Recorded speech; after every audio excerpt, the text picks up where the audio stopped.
Assalamualaikum warahmatullahi wabarakatuh. Innal hamdalillah nahmaduhu wa nasta'inuhu wa nastaghfiruh wa na'udzu billahi min syururi anfusina wa min sayyiati a'malina. Man yahdihillahu fala mudilla lahu wa man yudlil fala hadiya lahu. Asyhadu an la ilaha illallah wahdahu la syarika lah wa asyhadu anna Muhammadan abduhu wa rasuluh. Qala Allah Ta'ala fi kitabihil karim, ya ayyuhalladzina amanu taqullaha haqqa tuqatih wa la tamutunna illa wa antum muslimun, amma ba'd. Saudaraku seiman, pada kesempatan pagi hari ini kita insyaallah akan membahas yaitu tentang Sahih Muslim. Demikian pula kita akan berkenalan dengan Imam Muslim. Kita akan mengenal Imam Muslim terlebih dahulu. Siapa beliau? Imam Muslim bernama Muslim bin Al-Hajjaj bin Muslim Al-Qushairi Abul Hajjaj An-Nisaburi, di mana beliau Arab, keturunan Arab asli, dan beliau tinggal di Nisabur. Nisabur itu di Khurasan, tepatnya di Iran. Ya. Dan beliau dinisbatkan kepada kabilah Qushair. Dan yang rajih bahwa Qushair ini maula beliau. Artinya ya beliau itu maulanya Qushair. Kemudian akhwal Islam azani Allah wa yakum, terjadi perselisihan para ulama kapan Imam Muslim dilahirkan. Sebagian ulama mengatakan tahun 201 Hijriah. Sebagian mengatakan tahun 202 Hijriah. Sebagian mengatakan tahun 204 Hijriah. Dan sebagian lagi mengatakan tahun 206 Hijriah. Dan pendapat terakhir ini yang dirajihkan oleh banyak ulama seperti Imam Al-Hakim An-Nisaburi, demikian pula Al-Hafidh Ibnu Hajar Al-Asqalani rahimahullah, dan juga Syekh Masyhur Hasan Salman dia merajihkan bahwa Imam Muslim dilahirkan pada tahun 206 Hijriah. Karena alasannya beliau berumur 55 tahun. Dan seluruh ulama sepakat bahwa beliau wafat tahun 261 Hijriah. Ini berarti beliau dilahirkan tahun 206 Hijriah. Saudaraku sekalian, Imam Muslim lahir di sebuah keluarga yang sangat religi, di mana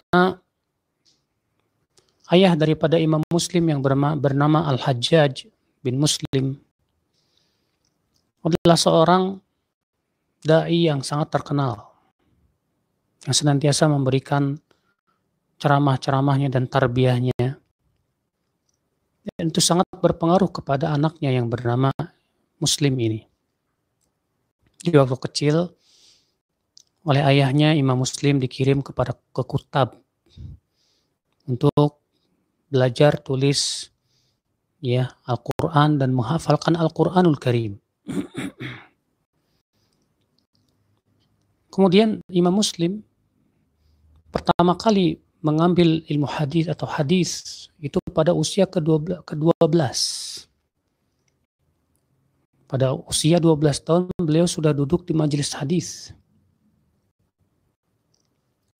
Dan tepatnya pada tahun 218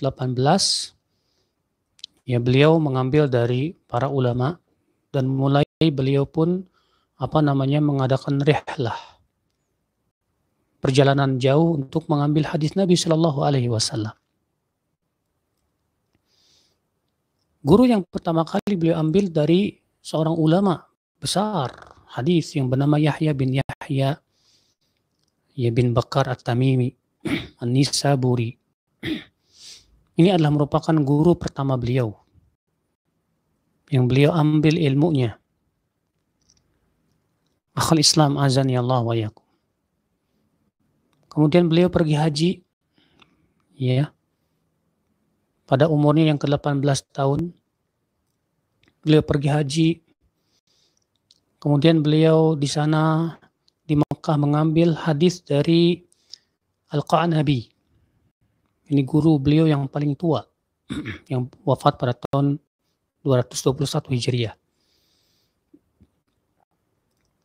Kemudian beliau juga mengambil dari ulama-ulama Nisabur sendiri, seperti Ishaq bin Rahawai atau Ishaq bin Rahuyah. Demikian pula beliau berguru kepada Qutaibah bin Sa'id Al-Baghlani, Abu Raja. Beliau juga pergi ke Baghdad. Di sana beliau mengambil ilmu dari Imam Ahmad bin Hanbal dan para ulama-ulamanya. Beliau pergi ke Rai, bertemu dengan Abu Zur'ah Ar-Razi.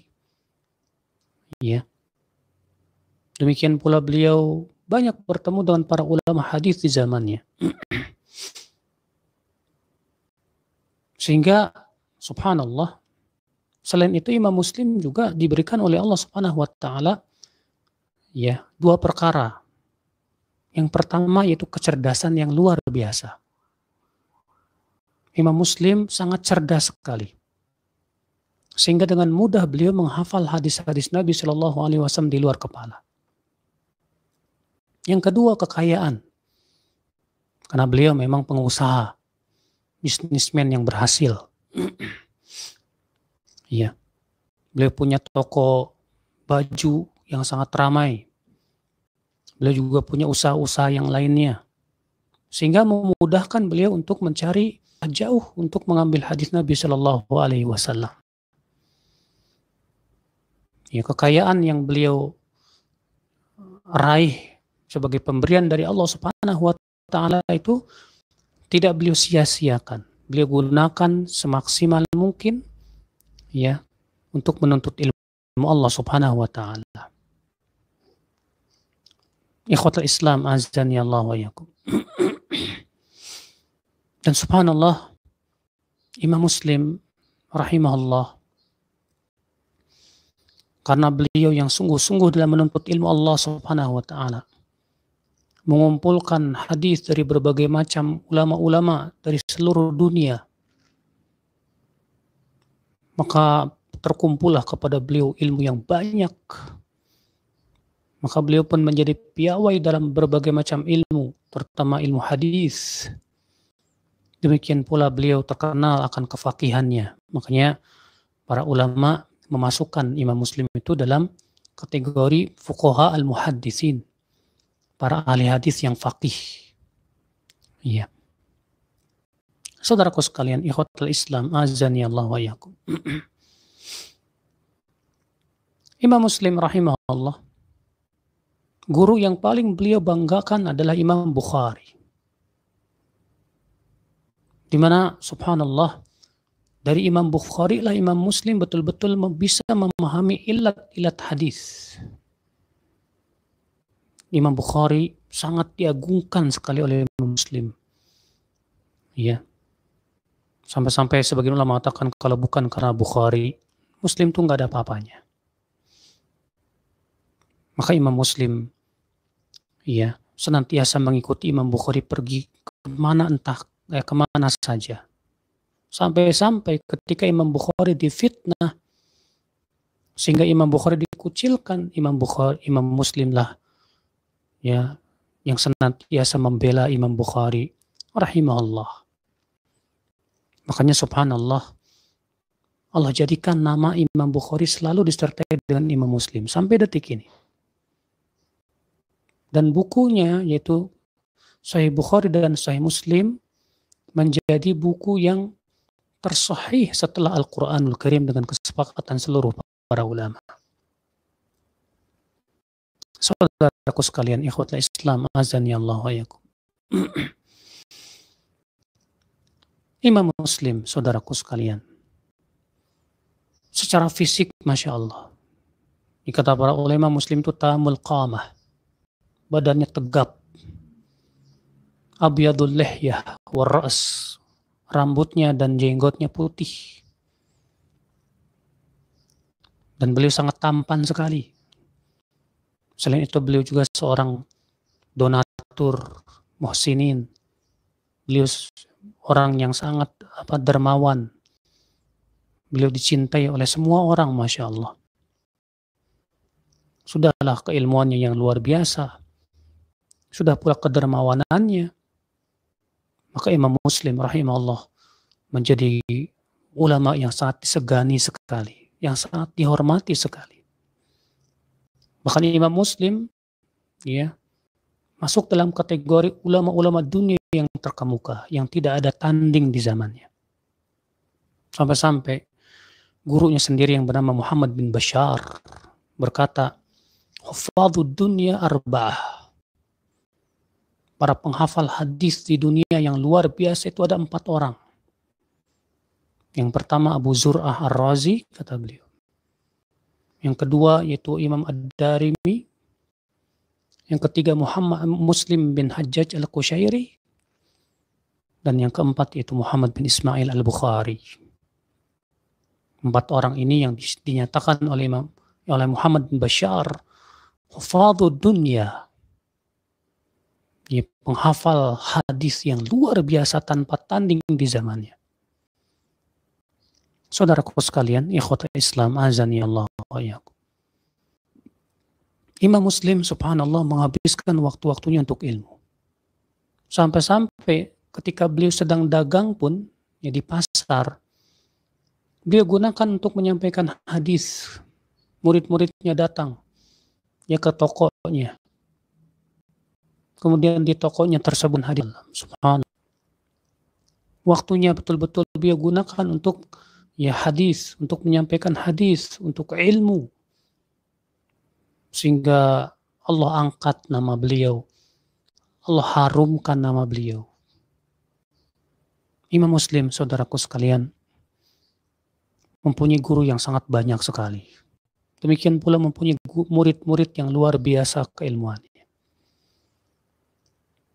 Di antara murid beliau Imam At-Tirmidzi dan yang lainnya, saudaraku sekalian. Imam Muslim seorang ulama yang terkemuka di dalam fikih juga. Sehingga terjadi perselisihan para ulama apakah beliau ini mazhabnya Syafi'i atau Maliki. Namun yang sahih, beliau tidak mengikatkan diri dengan mazhab tertentu. Beliau seorang ulama mujtahidin. Beliau selalu condong kepada fuqaha ahli hadis.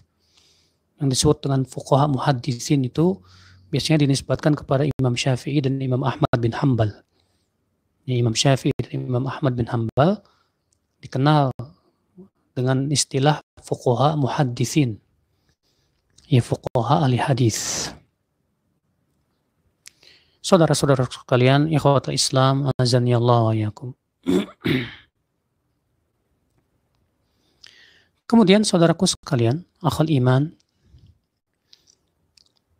Imam Muslim wafat pada tahun 261 Hijriah. Kejadian wafatnya memang luar biasa sekali. Di mana Imam Muslim suatu ketika mudzakarah dengan para ulama, lalu terhenti pada suatu hadis yang Imam Muslim belum tahu. Segera pulanglah Imam Muslim. Lalu kemudian Imam Muslim pun berkata kepada keluarganya, jangan ada satupun orang yang masuk ke perpustakaan saya. Lalu istrinya berkata, uhdiyat lana tamrah, ini ada orang yang ngasih hadiah kurma. Bagaimana? Ya udah, masukkan sini ke perpustakaan. Maka Imam Muslim semalam suntuk terus mencari hadis, terus mencari hadis sambil memakan kurma tersebut. Sampai akhirnya habislah kurma tersebut. Di pagi harinya Imam Muslim menemukan hadis yang beliau inginkan dan kemudian tak lama meninggal dunia. Subhanallah. Ya. Demikian Imam Muslim bin Al-Hajjaj Al-Qushayri rahimahullah. Saudaraku sekalian, ikhwata Islam, azani Allah wa iyyakum. Imam Muslim menulis kitab Sahih Muslim. Namun sebelum kita membahas tentang Sahih Muslim, ya ikhwah, kita ingin mengambil beberapa faidah yang bisa kita petik dari biografi ringkas Imam Muslim tadi. Faidah yang pertama, saudaraku sekalian, yaitu pentingnya ya pendidikan seseorang semenjak kecil untuk mengenal Al-Quran dan mengenal hadis Nabi Shallallahu Alaihi Wasallam. Nah, para ulama terdahulu, subhanallah, dari semenjak kecil mereka sudah dilatih oleh orang tuanya kepada Al-Quran dan juga kepada hadis Nabi Shallallahu Alaihi Wasallam. Faedah yang kedua, saudaraku sekalian, yang bisa kita petik dari biografi Imam Muslim, yaitu pentingnya berguru di dalam menuntut ilmu. Imam Muslim ya berguru, dan kalau kita perhatikan guru-guru Imam Muslim itu pertama semua adalah para ahlinya. Yang kedua, seluruhnya ulama Ahlus Sunnah wal Jamaah. Imam Muslim tidak mengambil dari ahli bid'ah. Imam Muslim mengambil dari Ahlus Sunnah wal Jamaah. Berarti itu menunjukkan bahwa di dalam memilih guru, hendaklah betul-betul dipastikan akan kelurusan akidah dan manhajnya.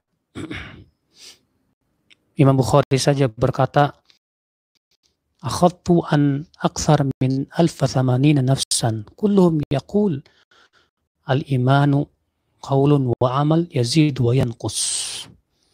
Aku mengambil hadis, kata Imam Bukhari, dari 1080 lebih ya guru, dan semuanya ya meyakini bahwa iman itu ucapan dan perbuatan, bertambah dan berkurang.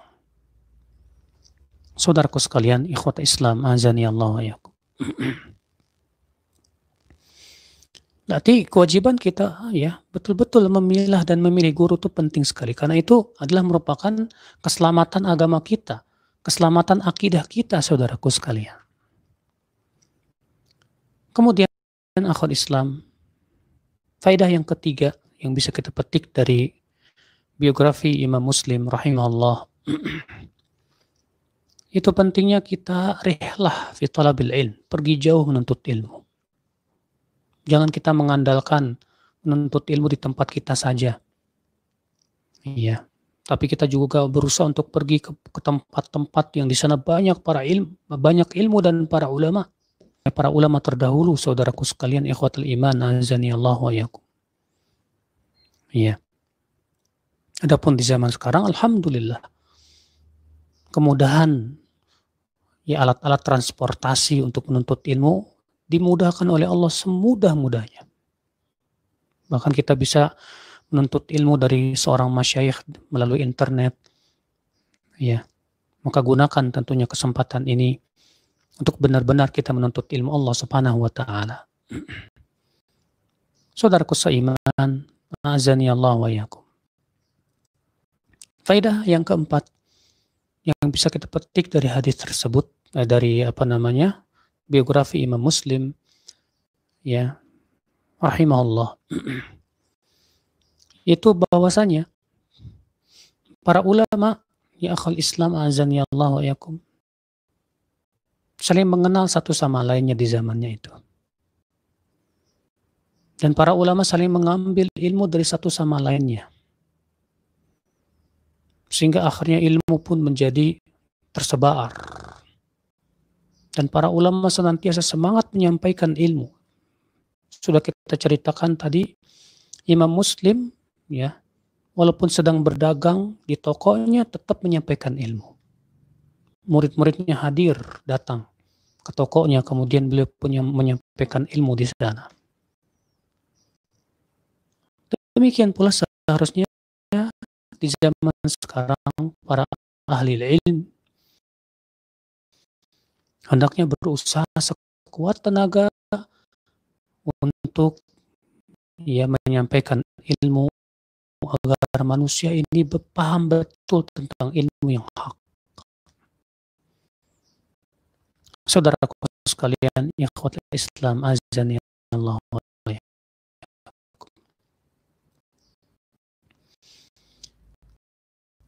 Baik, sekarang kita membahas Sahih Muslim. Nama daripada Sahih Muslim yang masyhur adalah Al-Musnad As-Sahih. Adapun pernyataan dari Imam Muslim tersendiri tidak ada. Imam Muslim rahimahullah, sebab beliau menulis buku ini adalah permintaan dari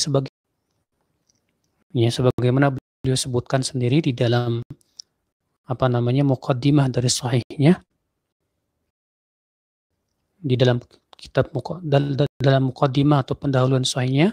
Di situ beliau menjelaskan sebab utama kenapa beliau menulis kitab Sahih Muslim, yaitu adanya permintaan dari sebagian ahli hadis untuk menulis hadis-hadis Nabi Shallallahu Alaihi Wasallam yang sahih.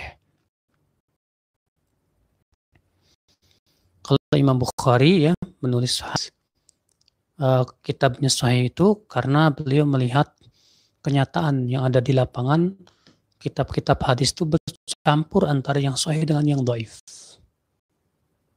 Akhirnya beliau karena melihat keadaannya seperti itu, beliau ingin mengumpulkan satu buku yang mengumpulkan hadis sahih saja. Kalau itu pendorong Imam Bukhari menulis kitab sahihnya.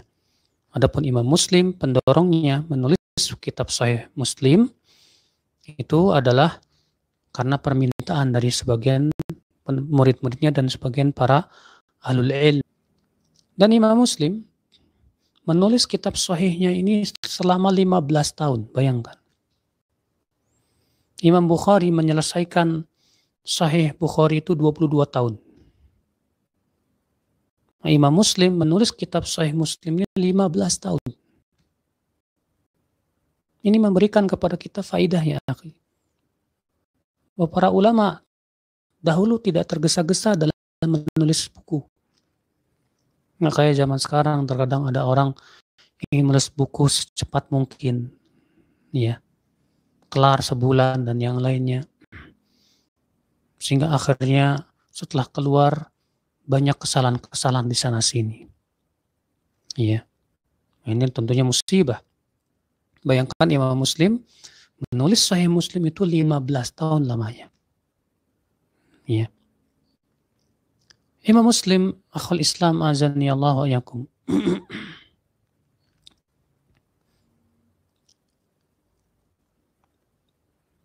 Di antara keistimewaan Sahih Muslim yaitu Imam Muslim membawakan muqaddimah. Ini yang tidak ada dalam Sahih Bukhari. Bahkan juga hampir bisa dikatakan tidak ada dalam kitab-kitab sahih yang ada di zamannya. Atau kitab-kitab hadis juga. Kalau kita lihat misalnya kitab Sunan Abu Daud, Sunan Tirmidzi, Sunan Nasai, Sunan Ibnu Majah. Ternyata di antara keistimewaan daripada Sahih Muslim, yaitu Imam Muslim menulis muqaddimah untuk sahihnya. Di mana dalam muqaddimah tersebut beliau menceritakan manhaj beliau dan tata cara beliau dalam menulis kitab sahihnya. Dan beliau juga dalam kitab tersebut, dalam muqaddimah tersebut, menyebutkan tentang sedikit daripada ilmu riwayat. Dan di akhirnya beliau membantah gurunya, Imam Bukhari, dalam masalah yang berhubungan dengan syartul luqya. Kan Imam Bukhari mensyaratkan seorang ahli hadis itu harus bertemu dengan gurunya, dipastikan. Kalau Imam Muslim sebatas satu zaman dan ada kemungkinan bertemu, itu sudah cukup selama perawinya thiqah dan bukan mudallis. Dan yang oleh Muslim ini adalah pendapat jumhur ahlul ilm. Iya. Maka Imam Muslim di akhir daripada muqaddimah Sahih Muslimnya itu, ya beliau membantah gurunya, itu Al-Imam Al-Bukhari rahimahullah, dengan bantahan yang sangat kuat sekali. Itulah menunjukkan ya, di zaman dahulu para ulama berguru kepada seorang guru itu ya bukan membeo. Ya, Imam Muslim sangat kagum kepada keilmuan Imam Bukhari. Kepiawaian Imam Bukhari diakui oleh Muslim. Sampai Imam Muslim ya mencium kakinya Imam Bukhari. Saking luar biasa keilmuan Imam Bukhari di hadapan Imam Muslim. Tapi ketika Imam Muslim melihat pendapat Imam Bukhari dalam hal ini lemah, beliau bantah. Ya, itu bukan aib dan bukan celah, ini masalah ilmiah. Akhul Islam, azani Allah wa iyyakum. Saudaraku sekalian, akhul Islam. Imam Muslim ya menulis bukunya itu tanpa ada penulisan bab, judul bab. Beda dengan Imam Bukhari ya. Kalau Imam Bukhari itu ya bab, disebutkan bab ini baru kemudian menyebutkan ayat atau hadis Nabi SAW setelahnya. Dan memang ya bab daripada Sahih Bukhari itu ya sebetulnya menunjukkan akan fikihnya Imam Bukhari. Nah, kalau Sahih Muslim yang aslinya itu tidak ada bab. Ya. Begitu saja bersambung kemudian diberikan bab-babnya itu oleh Imam An-Nawawi rahimahullah. Jadi yang kalau kita melihat Sahih Muslim ada babnya, bab ini yang memberikan bab-babnya itu adalah Al-Imam An-Nawawi rahimahullah. Dan perlu diketahui saudaraku bahwa hadis yang diriwayatkan oleh Imam Muslim dalam muqaddimahnya tidak boleh kita mutlakan mengatakan hadis ini diriwayatkan Imam Muslim dalam sahihnya. Salah. Karena syarat beliau dalam muqaddimahnya berbeda dengan dalam sahihnya. Dalam muqaddimahnya beliau tidak mensyaratkan harus sahih. Makanya seringkali para ulama membedakan. Para ulama seringkali mengatakan dikeluarkan Imam Muslim dalam muqaddimahnya. Ya. Nah, saudaraku sekalian, ikhwatul Islam azani Allah wa iyyakum. Kalau kita perhatikan dalam Sahih Muslim ada sekitar 57 kitab, dimulai dengan Kitabul Iman dan diakhiri dengan Kitabul Tafsir. Yang berbeda dengan Imam Bukhari, dalam Sahih Bukhari itu ada 97 kitab. Dimulai dari Badul Wahyi diakhiri dengan Kitabut Tauhid. Ya, kalau Imam Muslim ada 57 kitab yang terdapat dalam Sahih Muslim ini, ya. Berarti lebih banyak dari kitabnya yang ada dalam Sahih Bukhari. Dan jumlah babnya juga itu lebih banyak di dalam Sahih Bukhari. Karena di dalam Sahih Muslim babnya ada 1329 bab. Ya. Diawali dengan bab Ma'rifatul Iman wal Islam wal Qadar wa Alamatis Sa'ah. Dan diakhiri dengan bab firman Allah, hadani khasman ikhtasamu fi rabbihim. Sedangkan dalam Sahih Bukhari ada 3.882 bab. Ya. Berarti di Sahih Bukhari jauh lebih banyak babnya daripada yang ada dalam Sahih Muslim. Adapun jumlah hadis-hadisnya yang ada dalam Sahih Muslim itu sekitar 4.000 hadis. Sedangkan dalam Sahih Bukhari ada 7.563 hadis. Akan tetapi bedanya apa? Kalau Imam Bukhari sering mengulang-ulang hadis, disesuaikan dengan babnya untuk diambil istinbat fikih darinya. Ini yang tidak dilakukan oleh Imam Muslim. Kalau Imam Muslim, ya, beliau tidak pernah mengulang-ulang hadisnya kecuali kalau memang sangat dibutuhkan sekali. Ikhwatul Islam, azani Allah wa iyyakum. Kemudian ada sedikit perbedaan tentang masalah manhaj Imam Bukhari dengan Imam Muslim. Dan sudah kita berikan isyarat tadi di awal. Yaitu tentang masalah hadis mu'an'an. Apa itu sanad mu'an'an? Mu'an'an itu kalau perawi mengatakan an fulan, dari fulan. Ya. Kalau Imam Bukhari mensyaratkan boleh diterima hadis mu'an'an itu kalau si murid bertemu langsung dengan gurunya. Adapun Imam Muslim tidak mensyaratkan itu. Imam Muslim hanya mensyaratkan yaitu al-mu'asarah, semasa, ma'imkaniyatil liqa, disertai ada kemungkinan besar ia bertemu. Ya. Dan tentunya perawinya thiqah dan bukan mudallis. Ikhwata Islam, azani Allah wa iyyakum. Dan kalau kita perhatikan, perawi-perawi Imam Muslim, kalau dibandingkan dengan perawi-perawi Imam Bukhari, memang dari sisi sini, perawi-perawi Imam Bukhari jauh lebih kuat dan lebih thiqah dibandingkan dengan yang ada dalam Sahih Muslim. Secara global seperti itu. Namun secara hadis per hadis, ya, ada hadis-hadis yang ada dalam Sahih Muslim yang lebih kuat daripada yang ada dalam Sahih Bukhari.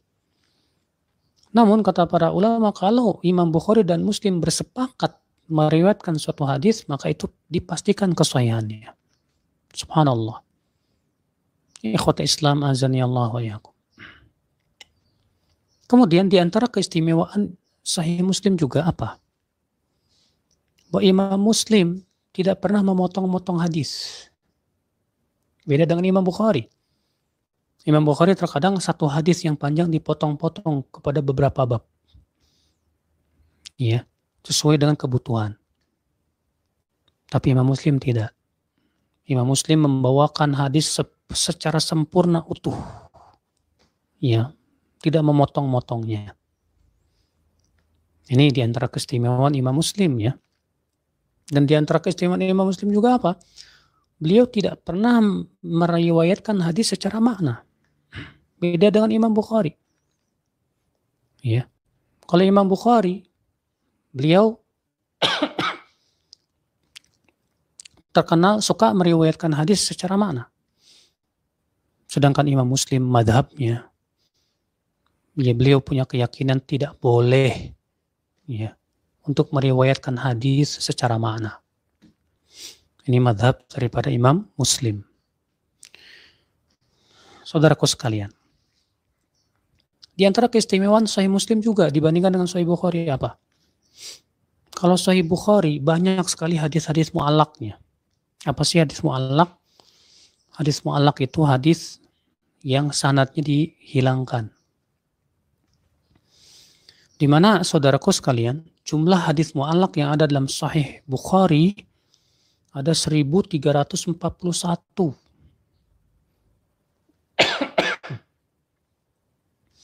Sedangkan dalam Sahih Muslim, hadis mu'allak hanya 14 saja.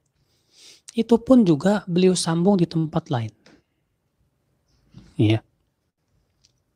Sehingga ini menunjukkan, ya, akan di antara keistimewaan Sahih Muslim dibandingkan dengan Sahih Bukhari.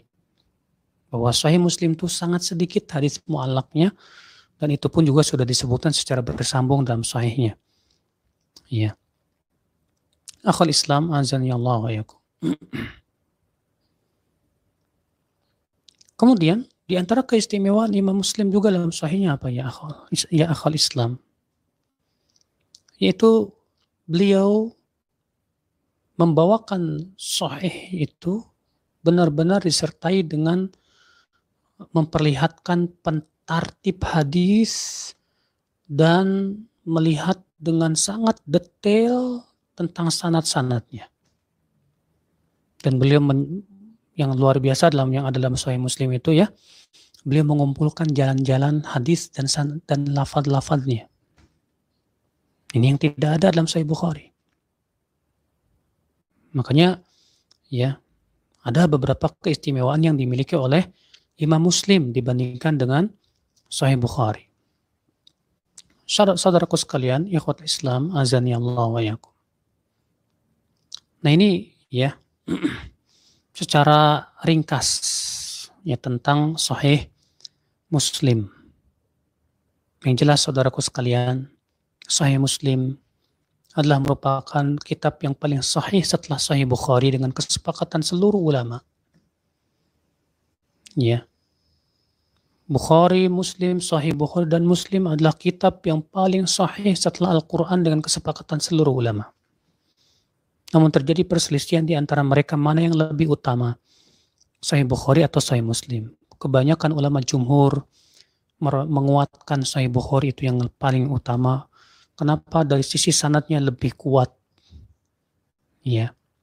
Sedangkan Sahih Muslim punya keistimewaan dari sisi tartibnya dan daripada pembawaan lafaz-lafaznya itu tidak dimiliki yang tidak ada dalam Sahih Bukhari. Yang jelas akhi, perhatian kita kepada Sahih Bukhari itu harusnya lebih daripada yang lainnya. Sebelum kita mempelajari kitab-kitab hadis yang lain, kita pelajari dulu dua buku ini, Bukhari dan Muslim. Dan subhanallah ya, di zaman terakhir ini ada ulama yang mengumpulkan hadis-hadis dalam Sahih Bukhari dan Muslim jadi satu buku yang namanya Al-Jam'u Bainas Sahihain. Kalau di Saudi ya, Masya Allah, Al-Jam'u Bainas Sahihain ini dijadikan ada lembaga yang memang menghafal Al-Jam'u Bainas Sahihain, dan disebutkan bahwa di Saudi yang sudah hafal Al-Jam'u Bainas Sahihain sudah lebih dari 15.000 orang. Bayangkan saudaraku sekalian, ikhwatul Islam azani Allah wa iyyakum. Maka kita berusaha, ya, perhatian kita terhadap hadis Nabi Shallallahu Alaihi Wasallam ini ya melebihi daripada ucapan manusia yang lainnya. Terlebih hadislah yang menjelaskan Al-Quran. Al-Quran tidak menjelaskan hadis, tapi hadis yang menjelaskan Al-Quran. Allah Ta'ala berfirman, وَأَنزَلْنَا إِلَيْكَ الذِّكْرَ لِتُبَيِّنَ لِلنَّاسِ مَا نُزِّلَ إِلَيْهِمْ. وَأَنزَلْنَا إِلَيْكَ الذِّكْرَ, dan kami telah menurunkan kepada engkau wahai Muhammad al-dzikr, itu Al-Quran. لِتُبَيِّنَ لِلنَّاسِ, agar kamu wahai Muhammad menjelaskan kepada manusia مَا نُزِّلَ إِلَيْهِمْ, apa yang diturunkan kepada mereka itu. Di sini Allah menjelaskan bahwa fungsi Rasulullah adalah menjelaskan Al-Quran. Berarti sunnah menjelaskan Al-Quranul Karim. Tidak mungkin kita bisa memahami Al-Quran dengan baik tanpa kita mempelajari sunnah. Makanya Umar bin Khattab radhiyallahu anhu berkata apa? Ya'tunakum qaumun yujadilunakum bisyubuhatil Quran. Fajadiluhum bis sunan. Fa inna ahlas sunani a'lam bi kitabillah. Akan datang nanti suatu kaum yang mendebat kalian, kata Umar, dengan ayat-ayat mutasyabihat. Maka apa kata Umar? Jidal mereka, lawan mereka dengan sunnah. Kenapa? Karena orang yang paham sunnah lebih paham makna-makna kitabullah. Iwallah. Makanya Nabi Shallallahu Alaihi Wasallam sangat menganjurkan umatnya untuk belajar hadis. Bahkan Nabi Shallallahu Alaihi Wasallam mendoakan orang yang belajar hadis. Nabi bersabda, "Nadharallahu imra'a sami'a maqalati fahafidhaha wa addaha, ya, fahafidhaha wa wa'aha wa addaha kama sami'a."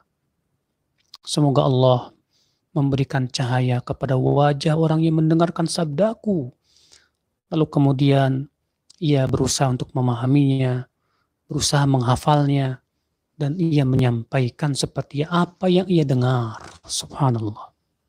Saudaraku sekalian, tidakkah kita ingin mendapatkan keutamaan dan keistimewaan ini? Kita belajar hadis-hadis Nabi Shallallahu Alaihi Wasallam untuk kita berusaha memahami tentang dinul Islam. Kita belajar hadis-hadis Nabi Shallallahu Alaihi Wasallam agar kita lebih paham tentang ayat-ayat Allah Jalla wa'ala. Bahkan kalau kita perhatikan ayat-ayat hukum yang ada dalam Al-Quran itu sifatnya global. Perinciannya di mana? Perinciannya hanya ada dalam sunnah Nabi Sallallahu Alaihi Wasallam. Lihatlah contoh. Allah Subhanahu Wa Taala berfirman, wa aqimus shalah, dirikan sholat. Apakah ada perinciannya dalam Al-Quran tentang tata cara sholat? Jawab, tidak ada. Ya. Lihat dalam Al-Quran bagaimana Allah Subhanahu wa Ta'ala menyebutkan tentang zakat, tentang puasa dan yang lainnya. Rata-rata ayat-ayatnya sifatnya global. Perinciannya hanya ada dalam hadis-hadis Nabi Sallallahu Alaihi Wasallam. Maka dari itulah saudaraku sekalian, semangat kita untuk mempelajari hadis ya harus kita kobarkan. Ya. Terlebih mempelajari Sahih Bukhari dan Muslim yang merupakan kitab yang paling sahih ya setelah Al-Quranul Karim. Wallahu a'lam. Dan insyaallah pada pertemuan yang akan datang kita akan memulai pembahasan Sahih Muslim dari sedikit muqaddimahnya, daripada muqaddimah Sahih Muslim, tapi tidak akan kita bacakan karena pembahasannya berat, ya. Akan tetapi ada bab-bab yang sangat bagus yang saya ingin bahas dari muqaddimah Sahih Muslim. Setelah itu baru kemudian kita akan membahas yaitu tentang kitab dari yang pertama dari Sahih Muslim, itu Kitabul Iman. Dan saya merujuk dalam mensyarah kitab Sahih Muslim ini yaitu kitab At-Ta'liq ala Sahih Muslim yang ditulis oleh Syekh Muhammad bin Saleh Al-Utsaimin rahimahullah. Ya. Saya banyak mengambil faidah mensyarah hadis Sahih Muslim ini dari kitab Syekh Saleh Al-Utsaimin rahimahullah. Bismillah insyaallah ya kita akan bahas pada pertemuan yang akan datang. Wabillahi taufik. Nah, saya kira cukup sampai di sini. Semoga yang sampaikan bermanfaat. Wabillahi taufik. Subhanakallah bihamdik, syahadu an la ilaha illa anta astaghfiruka wa atubu ilaik. Assalamualaikum warahmatullahi wabarakatuh.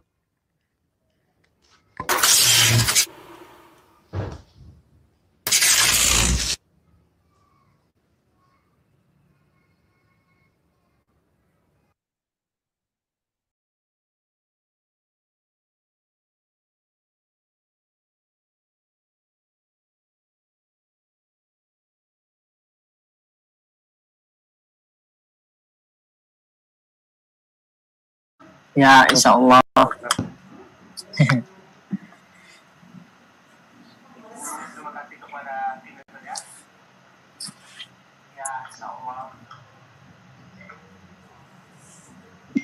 Kita nunggu Akh Fajar ya, Ustaz ya. Nanti kalau udah diokekan, nanti kita akan mulai insya Allah.